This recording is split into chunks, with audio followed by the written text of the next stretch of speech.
Hello and welcome to Overview Overwatch. So this is the channel where I get to sit down with some members of the Overwatch community and pick their brains on some questions that I have. So today I'm joined by none other than Coach Spilo. So Spilo is a London Spitfire ex-coach, worked a little bit with EXO and Sheercold, but is probably most known for the Twitch educational content and the likes on that. So Spilo, when you do get a chance to play the game yourself, who would you say you main?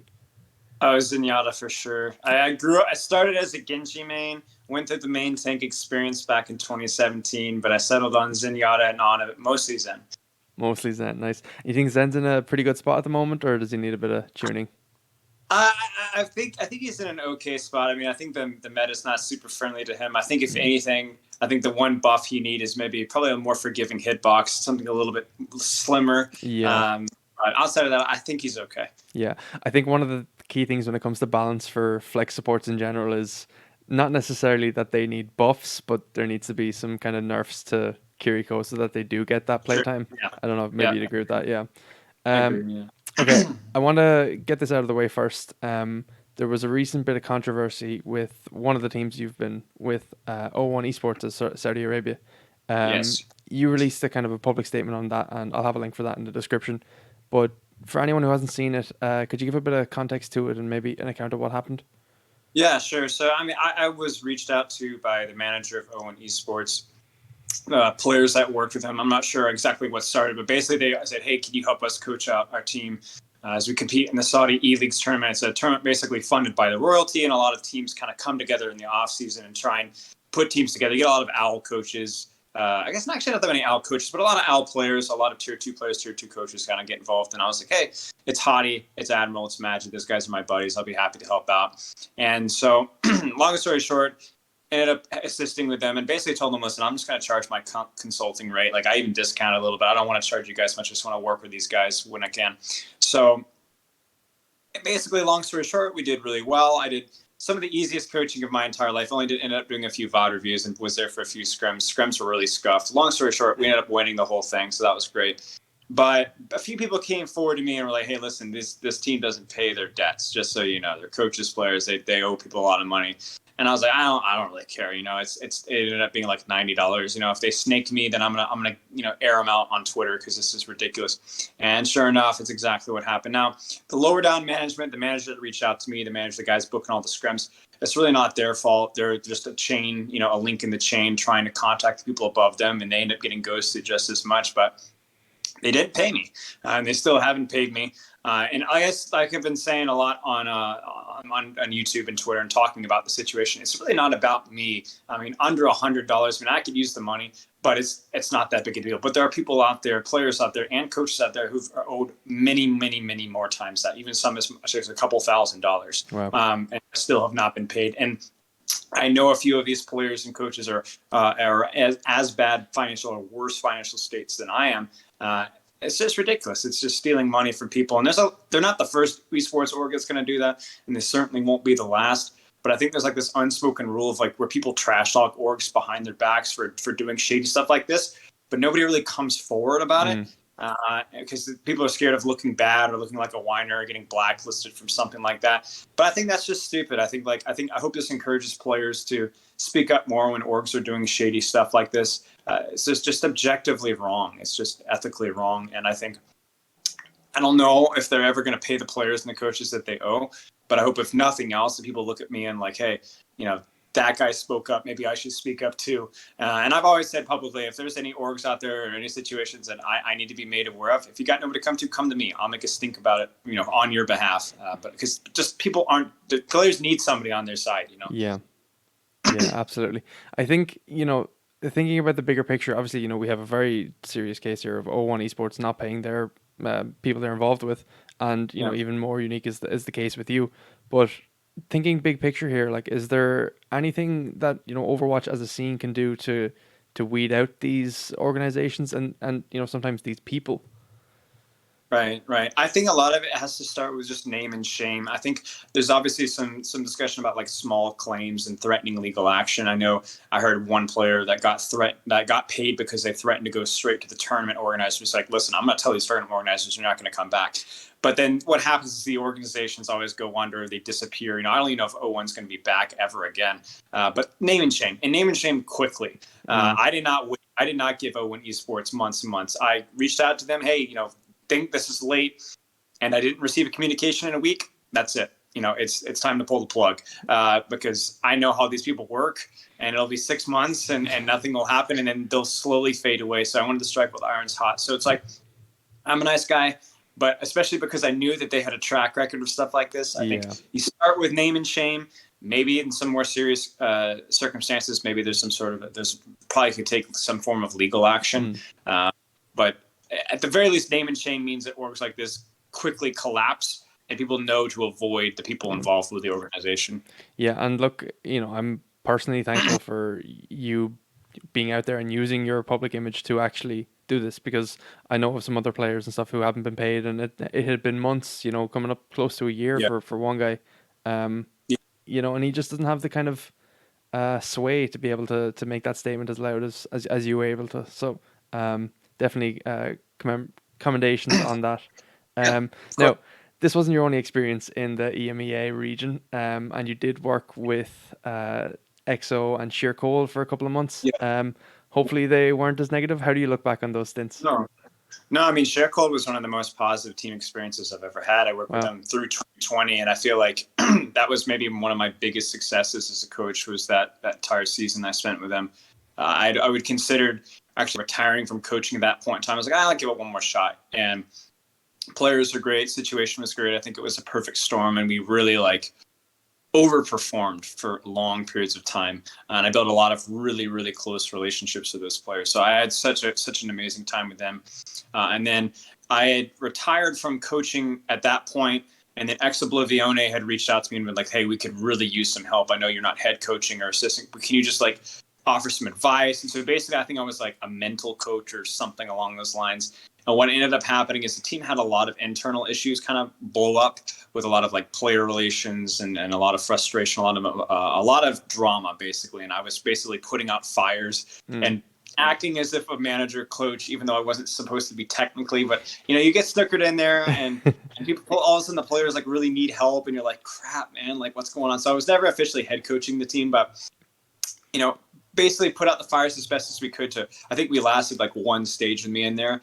And then what I did do is I felt like I was able to help some of the players make a couple of key life decisions at that point in time. And then even though the team, I think at that point kind of took a break, the players went in different ways, I was able to help out just a little bit. And that from there went into London afterwards. So EXO, very different from Sheer Cold. Sheer Cold, I was the head coach, leading the team and making this and doing that, organizing this and that. And that was awesome. And EXO was a little bit messier, but I still felt like I had something of an impact. And I've been involved in the EU scene for a while, and I've always loved coaching with the EU guys. Yeah, good to hear. I'm always happy to anyone that supports EU.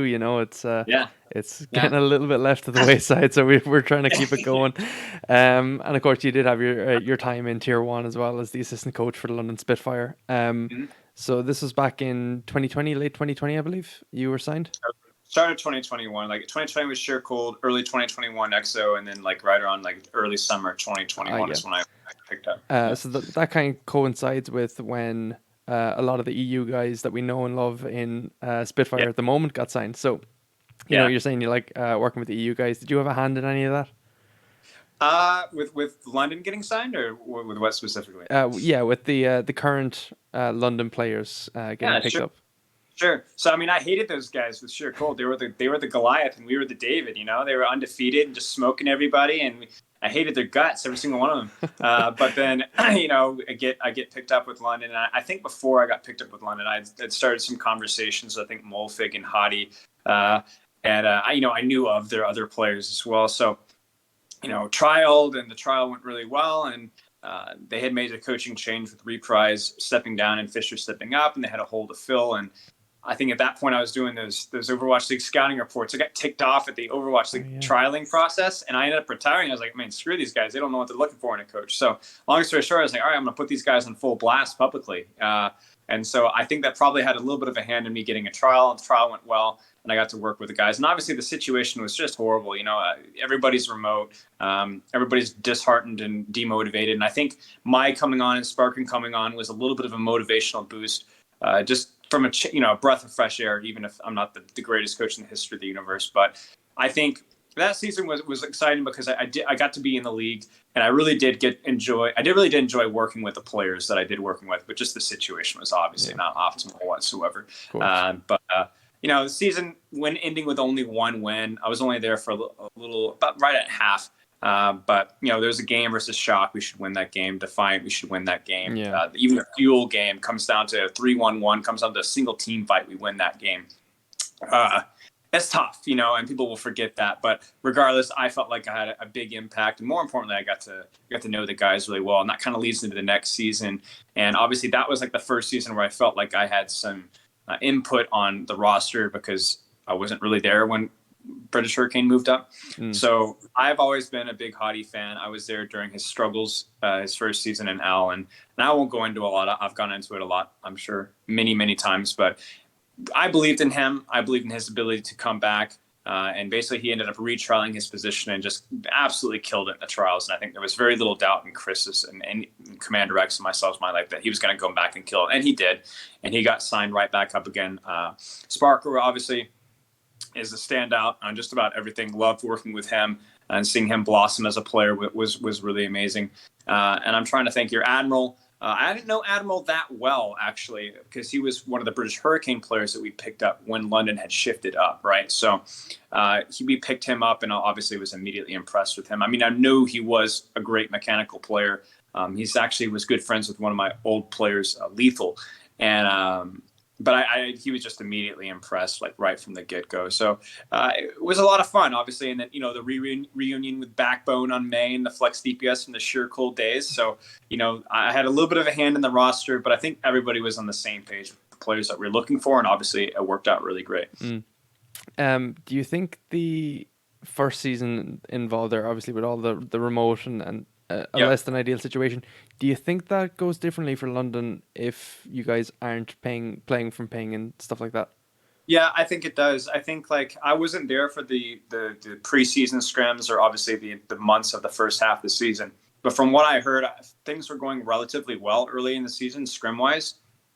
But they had a very tough couple of matches, so that hurts confidence. Not having a team house, not being able to build that team culture, not being able to the ping thing, obviously. And so what ends up happening is the sports with especially younger guys is just very snowbally. They don't have like that maturity to be able to deal with like adversity really well. So then they either get angry or they tend to shut down. And I think that we really struggled with that. Things tend to snowball very quickly. So we started hot from what I know of in preseason, but then as soon as we hit some real adversity, the ping, the lack of team environment, the frustration from losing definitely snowballed, and that's kind of where we went from there. It's really difficult to like revert that trend.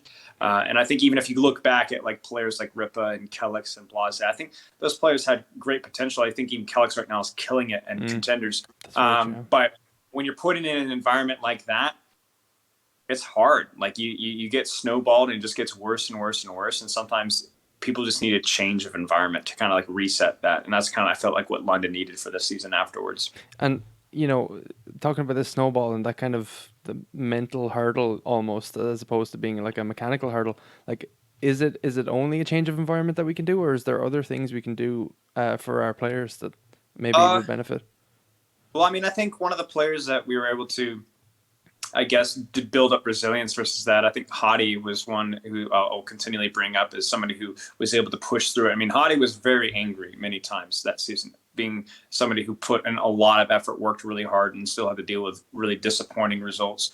And I think we definitely had some effort issues in the team, but Hottie was always working really hard. So obviously there's a little bit of resentment there. But I think the way Hottie was able to build up some armor that season and then carry it really into next season, because even this past season, it's a tough times, right? So he really matured himself as a person, and like developed himself as a person, like whether it was the fitness or studying, mental performance, and just, I guess, it's really hard to say, like, how do you get better at that? Well, you just need to develop as a person. and you could write a lot of books on just how to do that exactly. But I think, like, that's, we're talking about, like, developing players, obviously preventing that snowball effect.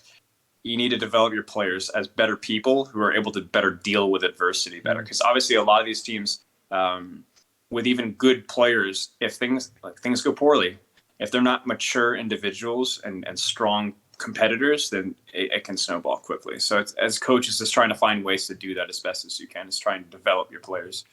And just thinking back to what you were mentioning about EXO, was that something that you had to, work on in XO primarily, or was it? Right. Yeah, definitely tried to. I mean, it's a lot harder in tier 2 because you have the remote disadvantage, but you're not spending as much time with these players. You're not, a lot of coaches in tier 2, unless you've been working with a team for a long time, you're just more of like you don't have a lot of authority, especially if you're early on. So you can't like crack the whip a lot. A lot of roster decisions are more like mutual, like, agreements kind of. So EXO was definitely trying to like build players up, but also I think in EXO's specific situation, there were a couple of players that just didn't get along. And they were not going to get along. If this was an Overwatch League team, we would have had to sort that situation out, maybe even cut a few players. With EXO, it just means that they just go their separate ways. So for me, it was like, can we keep things together to finish out the stage, which we did? And then can we at least get some sort of development from each of the players? So it's like, I can't fix this player because this player refuses to work with this individual, but I can try and have something of a positive impact. So at least if it's going to end in flames, we're not all burned up as a result. Okay. Yeah, wow. There's definitely a bit of work, I think, in that kind of mental performance coaching. It's not something we see too much in Overwatch. Do you think it's something that needs a little bit more of a spotlight? I think all the good coaches are doing it already if they don't even know that they're doing it necessarily. I think somebody like Chris is somebody who puts a lot of emphasis on mental performance, even just in the way that he structures things, mentality things. And I'm sure, I mean, we all know, we've heard things about Coach Krusty and a lot of the other more successful coaches. And I think that's something that, like I said, a lot of the great coaches are already doing to an extent already. And if they aren't, then they're going to have to start learning at some point. I think one of the tricky things that we learn with, I think, mental performance or just maturity as a coach is that, I mean, I'm only 28 years old and I'm a geezer compared to some of these Overwatch League players and coaches, But we talk about, to be a really successful coach, it takes a lot of experience, a lot of time, a lot of maturity in dealing with the situations. And I think that's one of the struggles is like, a lot of us just don't have the experience of dealing with situations like those. I think it's definitely something that deserves a spotlight, but I think it's something that's going to take a long time to develop, even for coaches like Chris, who are definitely putting emphasis on it. Even Chris has a lot to learn, myself as well. Yeah, very interesting. So, Spilo, we'll change it up here a little bit. You're most commonly known as an educational content creator. Was this something you always wanted to do, or how did you know you wanted to get into this? Kind of. So I actually got into Overwatch initially as like, my buddy was like, hey, you should try this game out. And I'm like, oh, no. He's like, oh, you should try it. And I played Genji. I'm like, oh man, this is fun. And he's like, you should get into it. So I'd done some editing in the past with some other games, and I just like doing the whole content thing a little bit. And so I was thinking, oh man, this game will be fun. So I actually started off as like doing some goofy, funny videos. They just really did terribly. They weren't particularly funny, and also that market was very saturated back. I think it was like late 2016, right? Okay. So long story short, I was like, well, I like coaching. I'm a big educator, teacher guy. That's like all I've ever done for work for like the last 15 years. So anyway, long story short, that's basically what I ended up getting into. It's like, let's do some coaching on the side. And then I was like, oh man, I really like this. Maybe I could do this professionally. So I started coaching teams, and it kind of went from there. So we've really come full circle. I started my career in Overwatch as an educational, just content creator, a gold rank Zenyatta main, trying to coach other golds how to play better. And that basically landed me in Overwatch League, long story short, and then now it's come full circle to where I'm right back where I started. So, I really enjoyed it. I love the competitive aspect of Overwatch League. I'm a very competitive person, but I'm more selfishly competitive. And so the nice thing about the content creation is not just helping other people get better, because helping people get better is what I really love. But it's like a way of, how can I build my brand better? What are some things that I can be doing better? So there's a lot of like self-improvement aspects that I really, really missed even back when I was coaching competitively. Yeah. Yeah, I think there's a plaque that I'm familiar with just in where I work, and it just says I'm always learning. And I think Yeah, it's just a really interesting one because, you know, yeah, even as a coach, you're still trying to develop yourself yeah. in so many different Oh, yeah, ways as well. Um, exactly. so you'd say content creation then is probably your preference when it comes to that compared to competitive coaching? For now, I think I'm a big competitive coach guy. I had a lot of fun. Some of my best memories are with competitive coaching, but I just don't think that at least the Overwatch scene. I don't know about the esports scene as a whole, but certainly the Overwatch scene is just not in a position for it to be justified for me financially. It basically, long story short, is like Overwatch League coaches, especially, are overworked, underpaid, Mm. put in really highly stressful environments. And they also have to make a lot of sacrifices that I'm just not willing to make. I think, like, obviously, I ended up coaching this season remotely, is really part of the reason why I'm not coming back to the scene. But I'm not willing to change that. I'm not. I'm married. I have a house now. I have a family that I want to do it, and so the fact that I would have to relocate like 6 or 7 months out of a year and live basically with a bunch of sweaty young men, yeah, I think I think I'm going to pass on that. And I love working with people, but I think, like, as you get a little older, there's a little bit of a work-life balance, and just also understanding, like, relationships, how important they are. And it's like, I love you guys, but I don't want to see you after 5 o'clock. You know what I'm saying? Mm. And, like, as an Overwatch League coach, it's just not very realistic. So even remotely, I was still working like 65, 70 hours a week this Oh, past season with Spitfire and getting paid, not much at all. Right. And that's no shade versus Cloud9 whatsoever. That's just the nature of the scene that we're in right now. There's not a lot of return on investment. And so, I'm not getting paid for it. It's stressful. It's taking me away from things that I love. yeah. I love the competition and I love the players, but it's just not worth it at this point Mm. in time. So you've no ambitions to maybe return to that anytime soon? It's gonna really depend. The scene's gonna do an about face in a lot of different ways for that to be foreseeable possibility. Mm. So do you have any ambitions then when it comes to your content creation, or is there anything you're striving towards at the moment? Sure. I think trying to make myself to be as good of a private coach as I possibly can, and I guess I'm like, this is where I'm like trying to like find my identity, because I want to be funny Twitch streamer guy. I want to be the best private coach. I want to be somebody that's filling the Jane void and just educating the masses, but also somebody who's still like, I'm still getting messages from contenders and Overwatch League players like asking for advice and asking for help. So I'm like wearing a lot of hats, Mm. and right now I don't want to forfeit any of those hats. You know what I'm saying? So Yeah. I maybe see. I'll find a niche that kind of touches on a little bit of everything. But as of right now, it's like trying to get a little better at everything, right? I'm still trying to stay in tune with the pro meta. When Overwatch League starts up again, I'm going to be Mm. definitely being out there parroting what all these Overwatch League teams are doing wrong. Still working on my one-on-one coaching, even if I'm coaching a silver May, Mm. because the thing is, it's like, it doesn't matter if you're coaching a bronze or silver player. You got to communicate properly. You got to Yeah. read how that person needs to be communicated to, or what they need to hear.